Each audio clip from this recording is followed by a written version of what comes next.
Okay, now I will chant.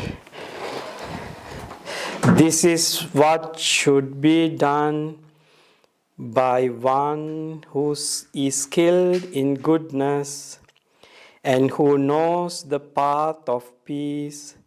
Let them be able to upright, straightforward, and gentle in speech, humble and not conceited, contented and easily satisfied, not busy with duties, and frugal in their ways, peaceful and calm, and wise and skillful, not proud and demanding in nature. Let them not do the slightest thing that the wise would later reprove, wishing in gladness and in safety. May all beings be at ease. Whatever living beings there may be, whether they are weak or strong, omitting none, the great or the mighty, medium, short or small, the seen and the unseen, those living near and far away, those born and to be born, may all beings be happy. Let none deceive another or despise any being in any state. Let none through anger or ill will wish harm upon another, even as a mother protect with her life her child, her only child, so with the boundless heart. So one should cherish all living beings, radiating kindness over the entire world, spreading upwards to the skies and downwards to the depths, outwards and unbounded, freed from hatred and ill will, whether standing or walking, seated or lying down, free from drowsiness. One should sustain this recollection. This is said to be the sublime abiding, not holding to false views, the pure-hearted one, having clarity of vision, being freed from all sense desires, is not born again into this world. Okay, I don't know whether you enjoy it or not. So sometimes you may not get that happiness because Ajahn Brahm is chanting very nicely. So I don't have that ability to do it. Anyway, okay, I thought all of you enjoy my chanting. Okay. Okay. So then today, then I will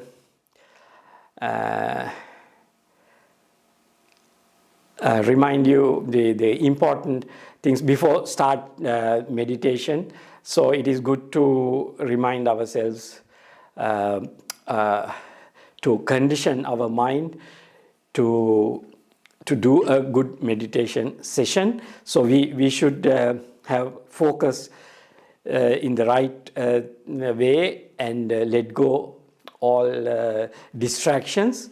So for doing that, you have to make up our mind by reminding ourselves the reality of this body and mind. So it is important to remind ourselves this body and mind is a natural phenomena. So we are not actually on our body and mind. It is, you have to we have to just remind ourselves, it is a natural phenomena. So sometimes the thoughts come to our mind. We have to be kind, soft and gentle when they are coming in. So we have to be kind and let them go. And sometimes the bodily pains, when you are sitting in any posture, sometimes you may get bodily pains, sometimes the other external things, sometimes the mosquitoes come and bite. I think fortunately still the environment is too cold for mosquitoes. Now still no mosquitoes here. So this kind of distractions sometimes come when we are doing meditation. So we must remind ourselves, this body and mind is a natural phenomena. Things enter through five senses and mind sense also. Different inputs are coming in. So we have to just kind to themselves and just let them fade away and disappear. So we are not going to fight with those things, but we focus our attention all the time to the meditation object. We keep our focus on meditation object, but we are not trying to stop the distractions coming in. So that is the one of the most important thing. Most of the time the mind may, the thoughts come regarding something related to your past, sometimes something related to your future. So these things are distractions. So we have to keep in mind, the past has already gone dead. So we can't do anything for the past. Future is uncertain. We don't know what will happen in future.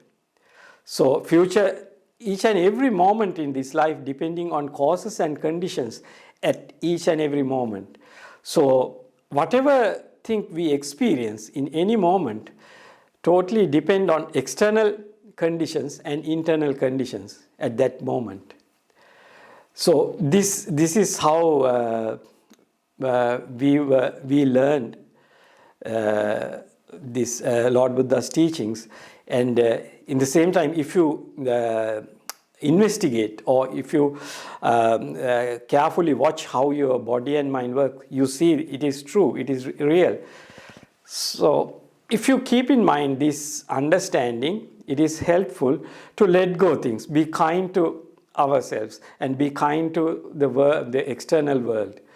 So it is important, this kindness in present moment, when we are practicing meditation. Then we can easily let go things and let the things fade away and disappear. Not to involve, not to try to fight with what we are experiencing now. So we maintain kindness, softness, gentleness in our mind. So it is one of the most helpful things. So we focus to the present moment, let go past and future. And we focus first our attention to our body and check the body, whether it is comfortable or not. So because then we stop giving attention to the external objects. We turn our mind into our body and make it comfortable. Because in all of the time, other times of the day, our five senses are engaged with the external world. So when we are meditating, we cut off the attention to the external world. We turn our attention to our body and mind.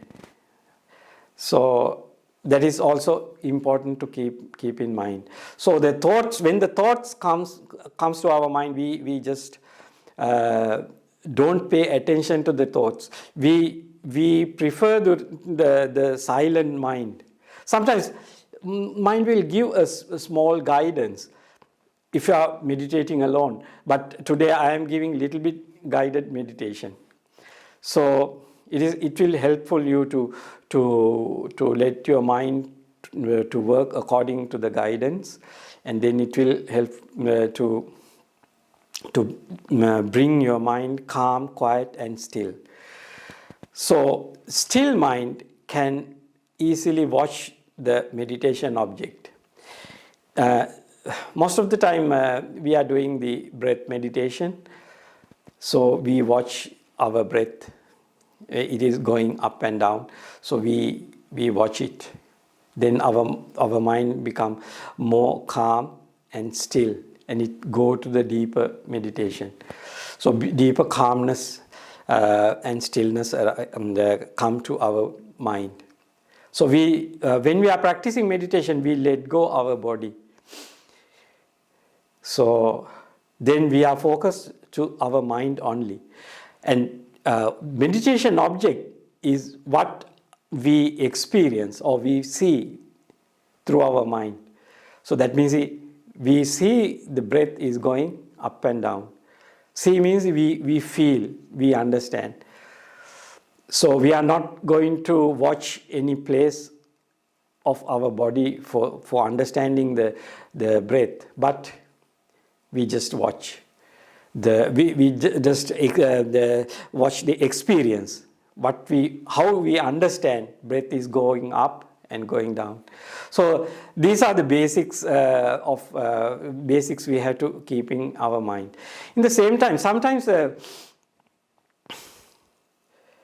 are not much enjoying the meditation object.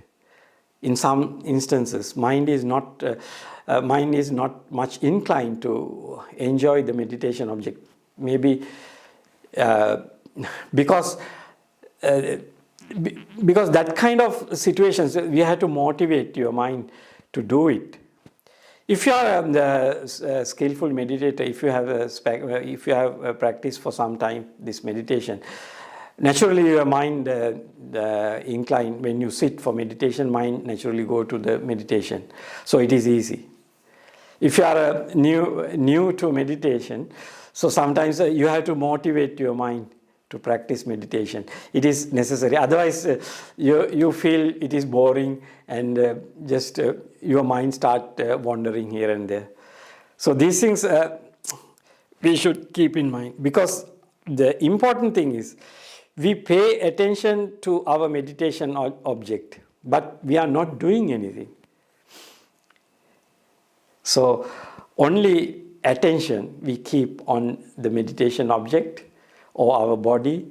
So first we scan the body to bring our attention to the body, and then we just watch the meditation object. This is the way how we practice meditation. So I think now I can start meditation, guided meditation. Is it okay? Okay, no? So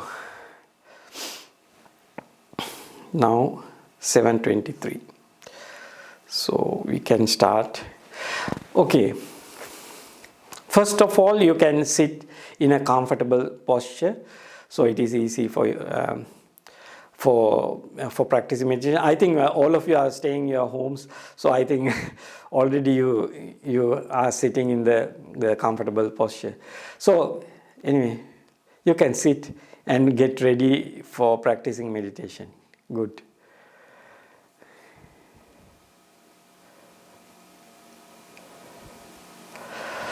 So sit comfortably. If you are leaning against a backrest, it is okay. But some people fall into sleep, or not really good for some people, but it is okay. You have to train yourself to sit comfortably, because we are going to sit without moving our body, that means the legs or hands, for about half an hour at least.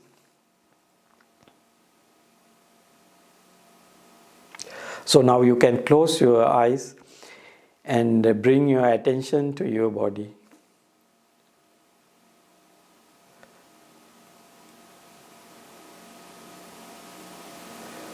So you can check where if there are any uncomfortability in your body, or any strains or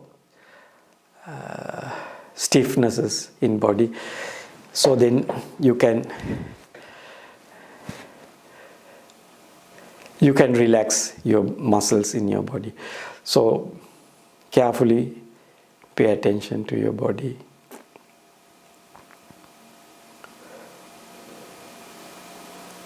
You can slowly scan your body from toe to head and see whether there is any muscle strains or slight pains. So if there is any, you can make it ease.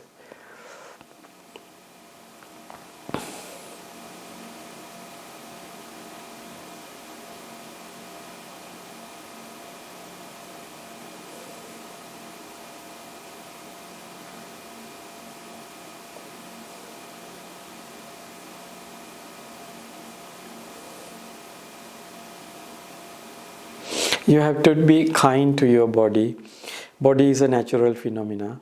So whatever pain arises, you have to check why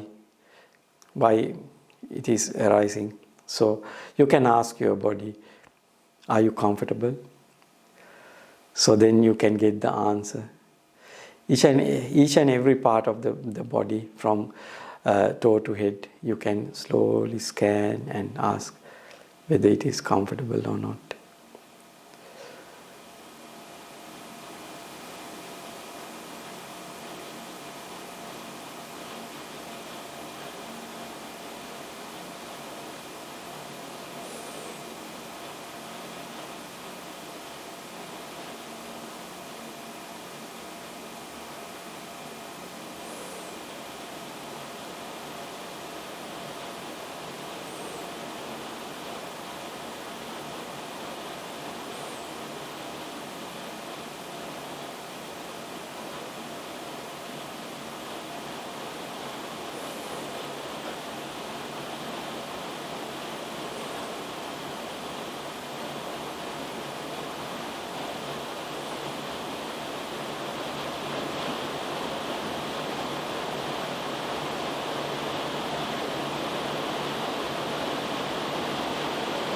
Keep your mind silent. It is really helpful. Inner talks is a disturbance. So keep as much as it's silent. So then you can easily watch your inner inside, whether there is any pain or not. So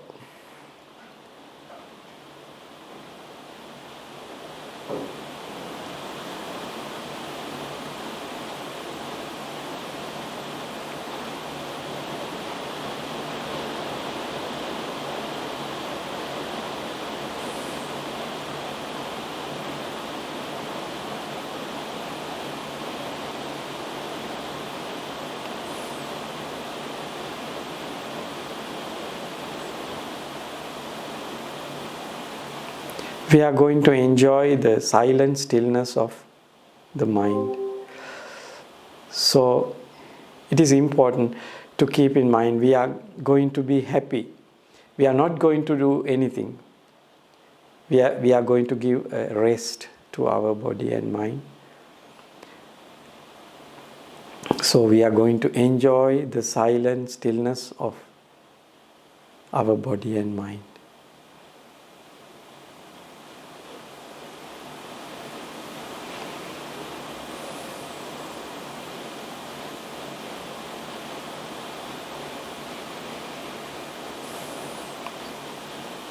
Keep your attention on the whole body, so you can see the stillness of the body, and enjoy the stillness of the body now.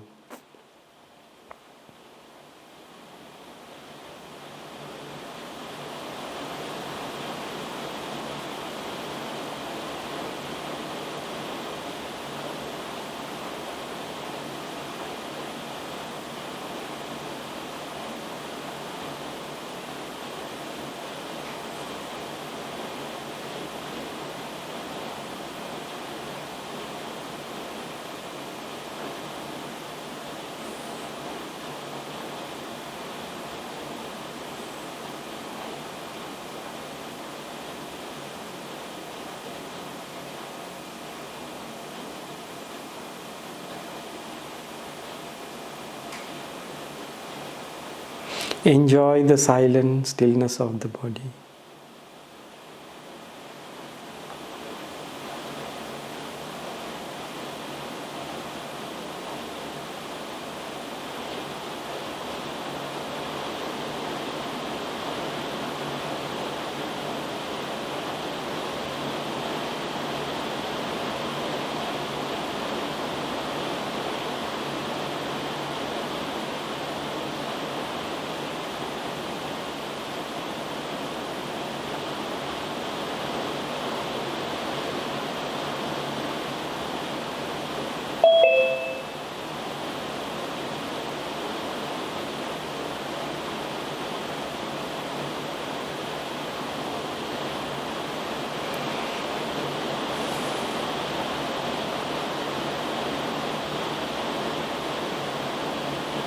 Enjoy the silent stillness of the body.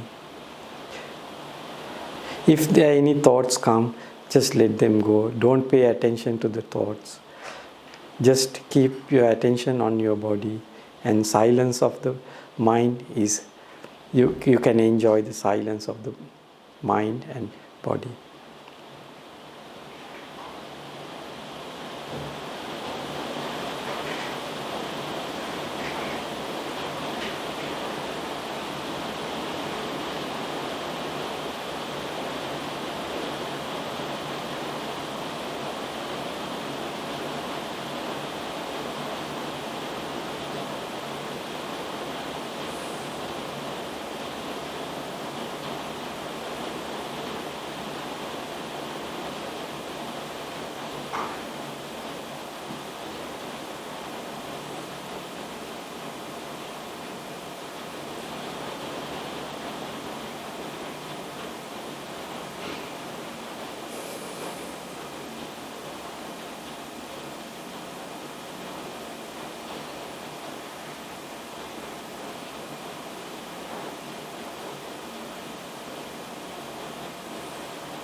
Enjoy the silent stillness of the body and mind.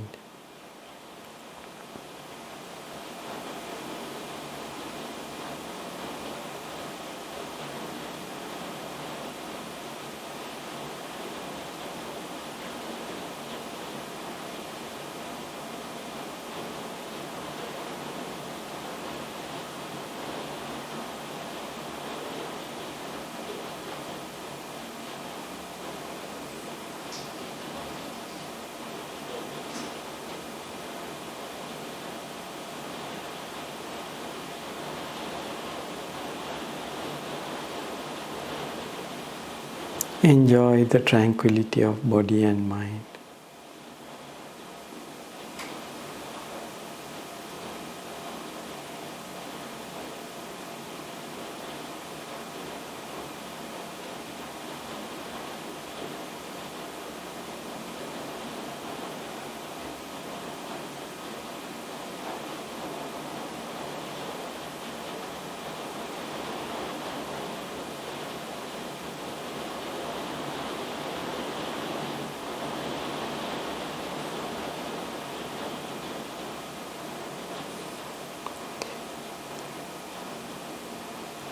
You can bring your attention to the breath, which direction it is going, so you can understand which direction it is flowing.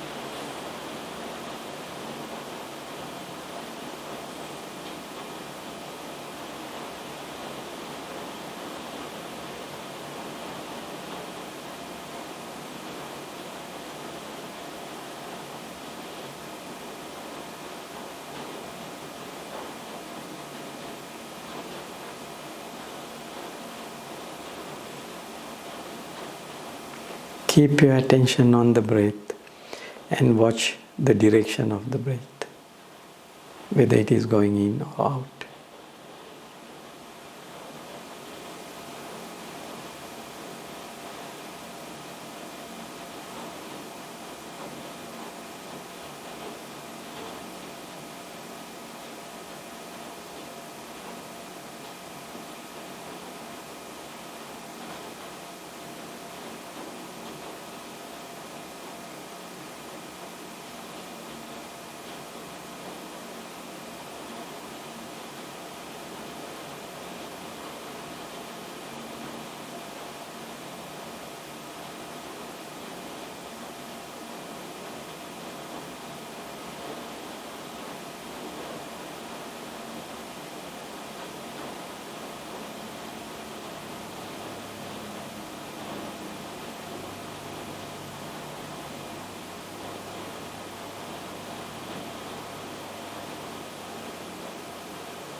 Enjoy the stillness of your body and mind while watching the breath.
Enjoy the silent stillness of your body and mind while watching the whole breath.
Enjoy the stillness of the breath.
How do you feel now?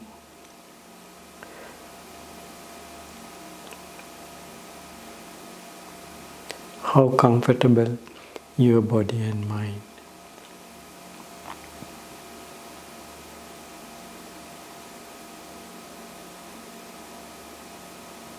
How much you are enjoying the tranquility of your body and mind, the stillness of your body and mind.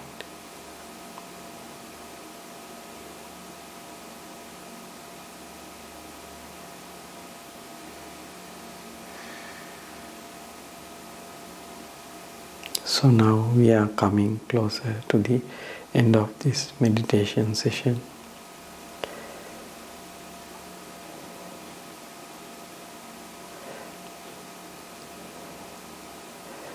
I will ring the gong 3 times, so then you can come when I ring for the 3rd time.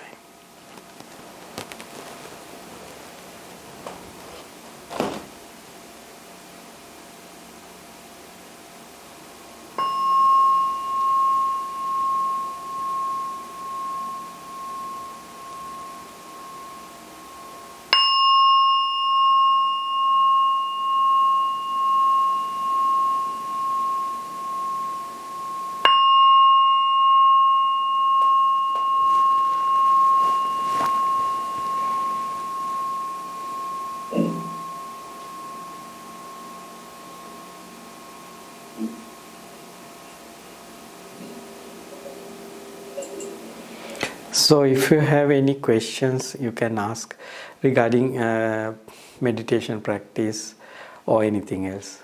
So I will answer.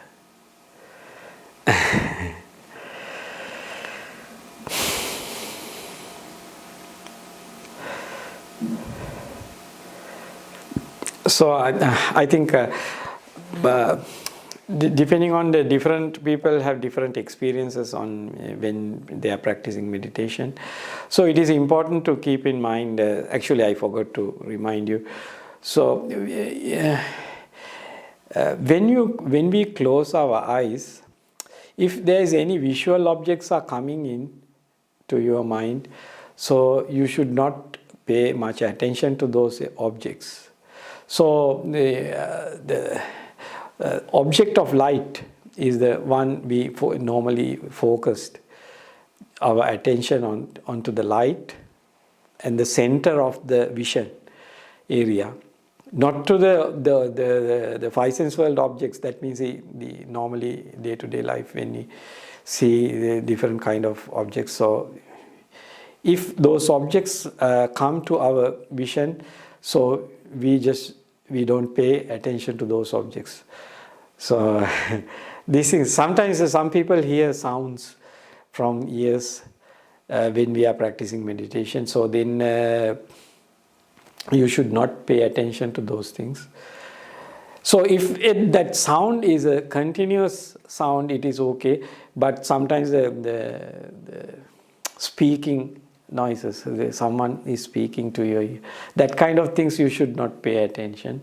Or the visual objects, if any the 5 sense world objects are coming in, we don't pay attention. We just keep our attention in the center of the visual area. This is one because some people's mind distracted by the visual objects.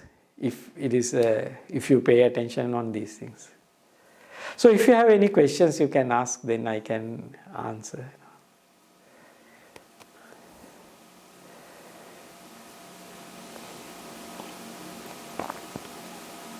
I have a question. Yes. First, hi. I would like to ask, what does your name mean, Bhante? Aranavihari. Can you please explain? Yeah, this arana means rana is the conflicting, fighting. Arana is non-conflicting, non-fighting. There's a sutta in middle length discourses called Arana Vibhanga Sutta. So the Lord Buddha say, when you are living in this world, you should not make conflicts by when you are speaking to other people or doing actions. You have to be kind to the world and understand the world and do act without making conflicts. So the meaning of Arana is that one. Aranavihari is dwelling in that kind of with that kind of behaviors.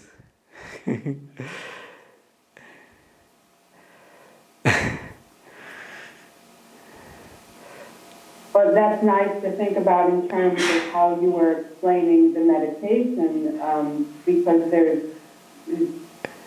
seemingly conflicts that come up. The sensations in the coffee pot was beeping to let me know that it brewed 2 hours ago. But these sensations that come up, and I'm changing where the dwelling is instead of going off with them. But I think, of course, not just staying with the breath, but I think learning about the breath and what does that sensation feel like and how it changes. I think I get, it changes the breath, and there's like that expectation, I think, that it's going to feel the same as the breath before it, and it changes. The nostrils are different and all the sensations. Could you just speak about that and following the breath and it's constant changing? Yeah. If that makes sense as a question. Normally when we are practicing meditation, we are not much paying attention to the sensations, but we just watch whether breath is going up or whether it is coming down. Because if we pay attention to the places in our body, sometimes it is not easy to practice meditation, this breath meditation. So only we watch what we perceive as breath. So only that perception we keep attention, whether it is going up or whether it is going down.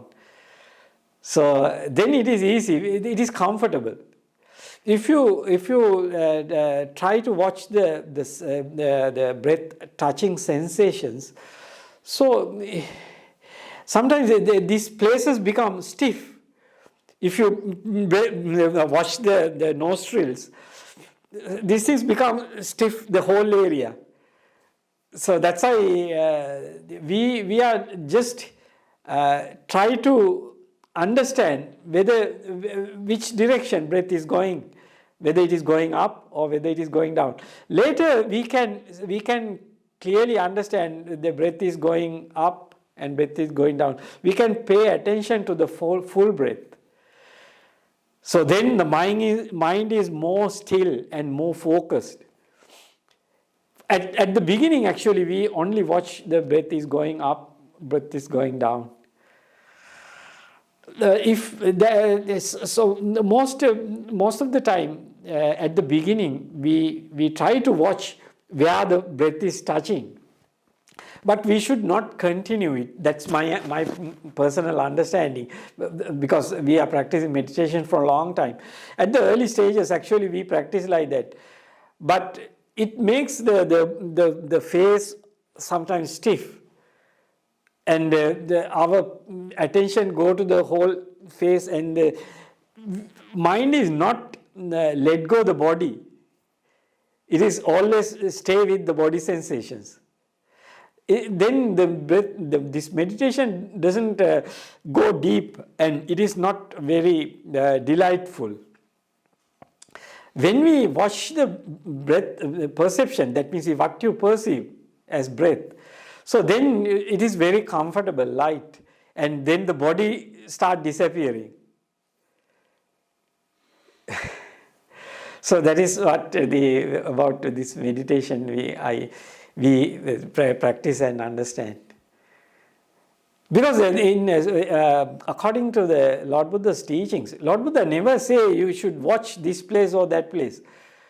say just to understand how breath is going up, whether it is going up, whether it is going down. So just watching, understanding, not pay attention to the sensations.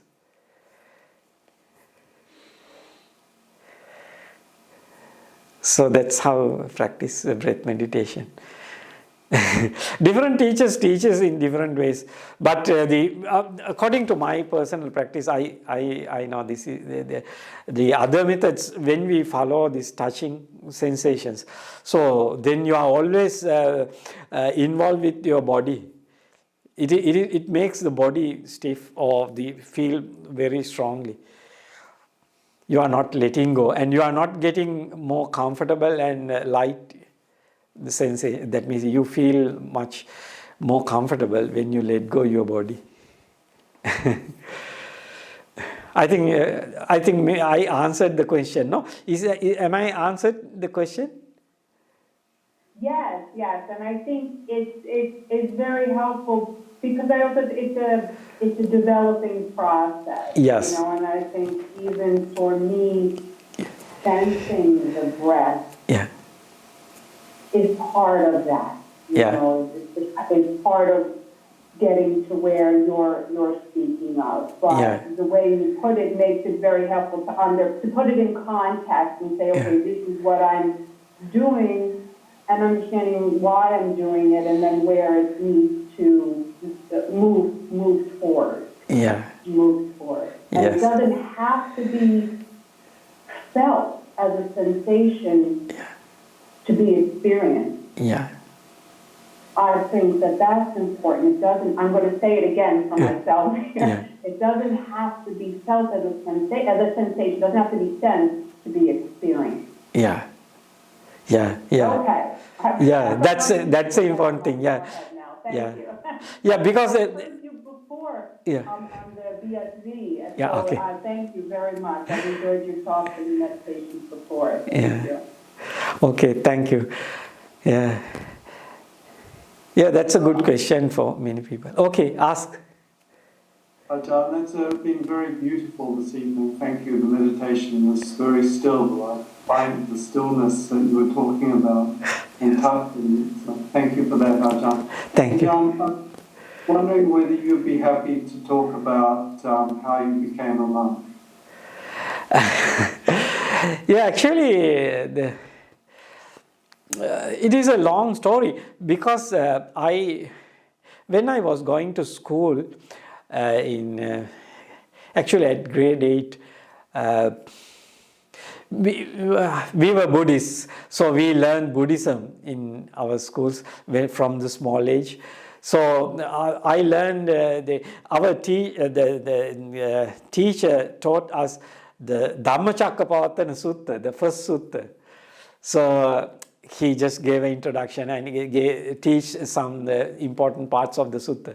So then that day, actually, idea came to my mind. This is the way how we have to practice this Dhamma. So it was sink into my mind. So gradually, it kept in all the time with me. So that means time to time it came back. So that idea. So I thought I must spend my life to practice this path. So then when I was going to university, then I found a place, there are monks are practicing meditation. So I went there and I associate with them. Then I wanted to ordain, but my parents didn't give me permission. So I have to wait until they pass away. So I wait 20 years until they pass away. So I ordained in my age 43. So until that age I had to wait because my parents didn't give me permission.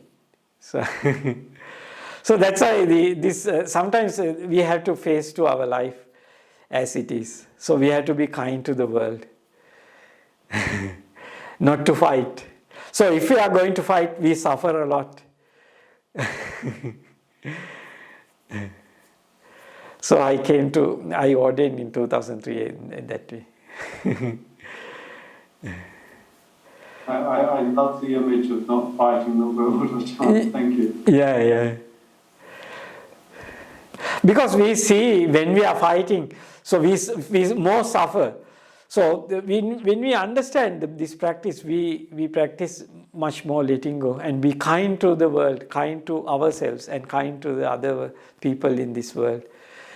So then it will make harmony. Then we patient until we get the opportunity to do whatever thing we want, we prefer to do. So that's why if we focus our attention to the path, actually Lord Buddha also always showed this path. If you pay attention to the path, the first two factors of the path is right view and right motivation or right attitude. So you develop first right motivation and attitude. According to this one, then your day-to-day activity, that means your verbal actions, bodily actions, and your livelihood shape up according to your view and your motivations. So when we have that is why it is important to make up our mind to see this world in right way, the correct view.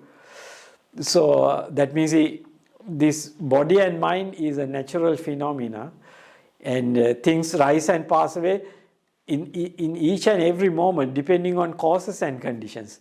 At that moment, internally and externally, because external causes and conditions and internal causes and conditions, depending on these things, each and every moment the feelings, perceptions and volitions arise. So this is a natural phenomena. No one is controlling these things. So all control based on your internal conditions and external conditions. So how you were conditioned at that moment is the important thing. So that's why this kind of training, whatever understanding, helpful to each and every moment if it is if you are mindful about that, the understandings, knowledges at each and every moment, then you are mindfully know and you can handle the situation. Or you can handle means, in other words, you are react properly. Otherwise, you fall into wrong actions. That means your verbal actions and bodily actions become harsh and unsuitable, not fit to on the right way. So that's why we should develop the right attitude or right view, and then the right mental action. That means right motivation. So these things step by step. My English not very good, but I try to explain this Dhamma. Because if we understand in the right way, then you can quickly develop the right attitudes towards your world, wherever you live and whatever thing you are experiencing in the present moment.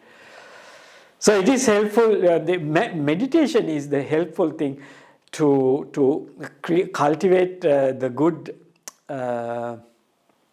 actions, good reactions, because you when you are practicing meditation, you train your mind to let go things and be calm and quiet.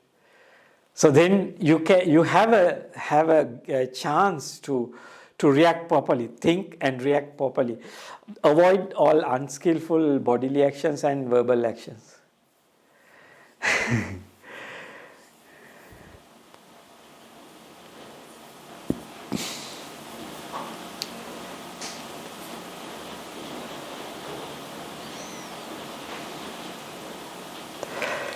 So if you have any questions, you can ask.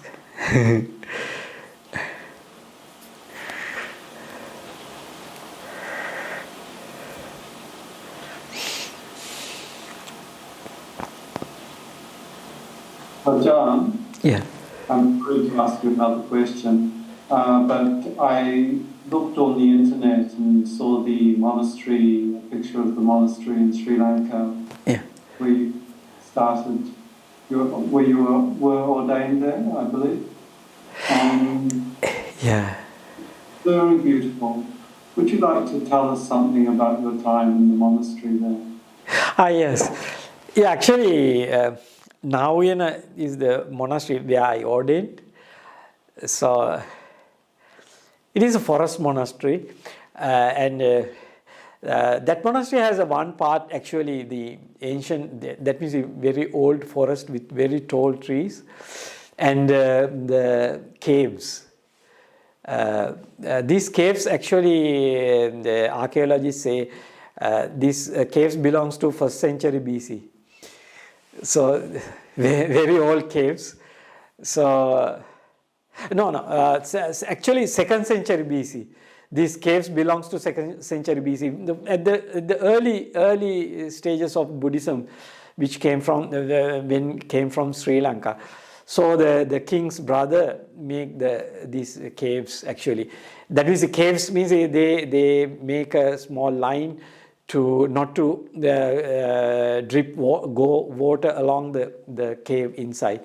So then the water drip down on that line, along that line, the water directly. So this kind of so these caves are very old, and you can see the ancient inscriptions. Those inscriptions, actually, they clearly know this caves belongs to 2nd century BC. So a few caves are there, and this forest, actually, this monastery land extent is about over 1,000 acres. So now I think over 200 monks are living in that monastery. So it is the big forest area. So, but this old forest, only about 30-40 hectares, I think, not more than that. Later, the other parts people cleared and later reforested area, other parts of the monastery. So anyway, it is a very secluded place. Once you go to the middle part of the monastery, a very silent and calm place. So many monks are practicing there. So we have a middle part used as a meditation retreat area. All the time about 30-40 monks are practicing in the middle part.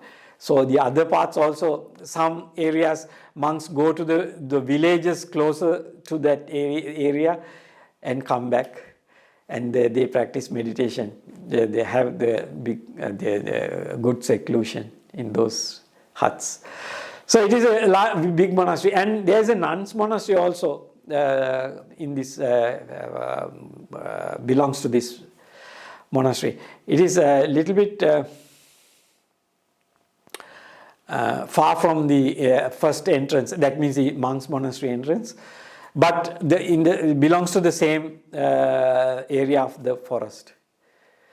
But little about 1.5 kilometers or 2 kilometers far from the monastery main entrance. There's, I think, about nearly 100 nuns are staying there. Monk side, about 200 monks. And another the teaching center also belongs to the monastery. It is also a little bit far. Little bit means about 3-4 kilometers far from the monastery. That is also about 100-acre land, and the teaching center there.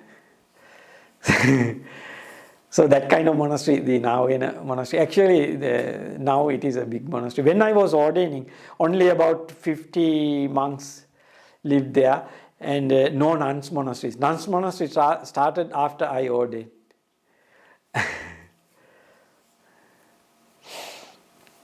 So actually these places are built for practicing meditation mostly. No, monks don't have much work to do there, so most of the time they are practicing meditation.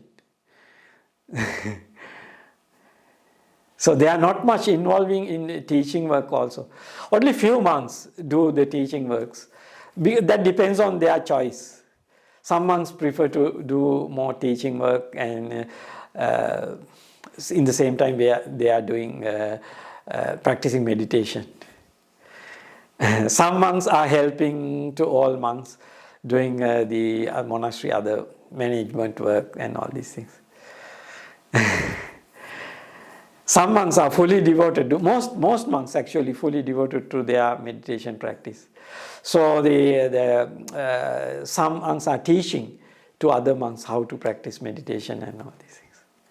So mainly they follow the PAOK method of meditation. So they send monks to PAOK monastery.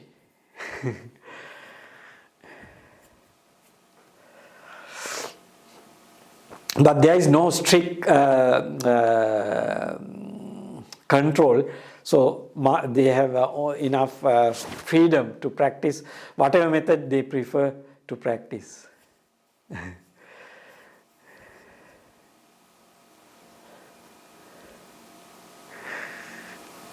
So it is good to, I know these some of these Australians go there and stay. And they stay a long time. And when I was ordaining there, one of the monks who ordained in Bodhinyana lived in our monastery, Venerable Visarada. Sometimes you may know him. Okay. Thank you, Ajahn. Ajahn, I was wondering, we're sort of coming towards the end of the session now. If anybody has any questions, that would be... Yes, I saw someone is raising her hand. Yes. Yes, okay. Okay. Can I ask a question? Yes. Here in the monastery, everybody brings the food to the monastery for you. Yeah. When you were in Sri Lanka, how did you get your food there? Did people bring it to you, or do you go out on the streets as they used to do with the bowl? How does that work? Yeah, actually, when we are staying in Nauyana Monastery, monks follow different methods. Actually, mainly they have this alms. That we see this. We say Pindapata hall. I think you may understand. Monks they carry their bowls and go around to collect alms in the hall here in Bodhinyana. Similar place in our monastery also. So, but the difference is actually not different people bring different food there. So they actually cook food. Sometimes a group of people come to monastery and cook food in the monastery and give to all monks, because there is a large number of monks go to the one that kind of the Pindapata hall. So nearly about over 100 monks go to one hall. So they go line like here and collect alms.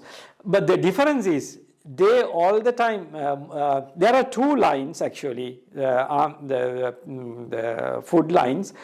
One, the lay people serve food, that means all the curries and rice, everything they serve to alms bowls. So monks they fill their bowl according to what amount they want. So the lay people fill the bowl. The other line, you can self-service, like here, you can fill your bowl by yourself. So these both methods used in our monasteries. And our monastery has one line actually, our, how do you say, Sri Lankan food. The other line actually especially for foreigners who are living in our monastery.